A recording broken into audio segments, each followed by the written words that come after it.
નવસારી જિલ્લામાં 28 મેના રોજ મુસ્લિમ બિરાદરો દ્વારા ઈદ ઉલ અધહા બકરી ઈદના પવિત્ર તહેવાર ધાર્મિક આસ્થા અને ઉત્સાહભેર ઉજવવામાં આવ્યો હતો। શહેરની વિવિધ મસ્જિદો અને ઈદગાહોમાં વહેલી સવારથી જ મોટી સંખ્યામાં મુસ્લિમ ભાઈઓ એકત્રિત થયા હતા। ગળે મળી ઈદ મુબારક પાઠવી તહેવારની ખુશીઓ વહેંચી હતી। બાળકો અને યુવાનોમાં પણ ઈદને લઈ વિશેષ ઉત્સાહ જોવા મળ્યો હતો। અનેક સ્થળોએ સમાજના આગેવાનો દ્વારા એકતા, સૌહાર્દ અને માનવ સેવાનો સંદેશ આપવામાં આવ્યો હતો। ઈદ ઉલ અધહાના પવિત્ર પર્વને અનુલક્ષી નવસારી પોલીસ તંત્ર દ્વારા સુરક્ષાની ચુસ્ત વ્યવસ્થા ગોઠવવામાં આવી હતી।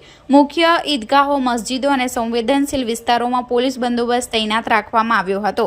પોલીસ દ્વારા સતત પેટ્રોલિંગ અને દેખરેખના કારણે સમગ્ર તહેવાર શાંતિપૂર્ણ અને સૌહાર્દપૂર્ણ વાતાવરણમાં ઉજવાયો હતો। જિલ્લાભરમાં ઈદની ઉજવણી દરમિયાન ભાઈચારો, એકતા અને સામાજિક સૌહાર્દનું સુંદર દ્રશ્ય જોવા મળ્યું હતું, જેના કારણે સમગ્ર માહોલ ખુશી અને ઉમંગથી છલકાઈ ઉઠ્યો હતો। આજ રોજ ઈદ ઉલ અધહાનો મુબારક પર્વ અને દિવસ છે।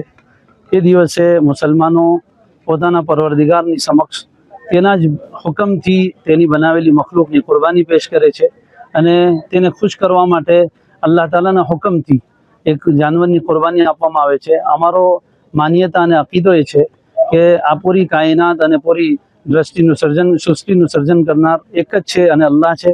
તે અલ્લાહે ઇન્સાનોને પણ પેદા કર્યા છે અને બીજી તમામ જે સૃષ્ટિ છે તેને પણ પેદા કરી છે। ઇન્સાનોના ફાયદા માટે અલ્લાહ તાલાએ આખી કાયનાત અને સૃષ્ટિને બનાવેલી છે।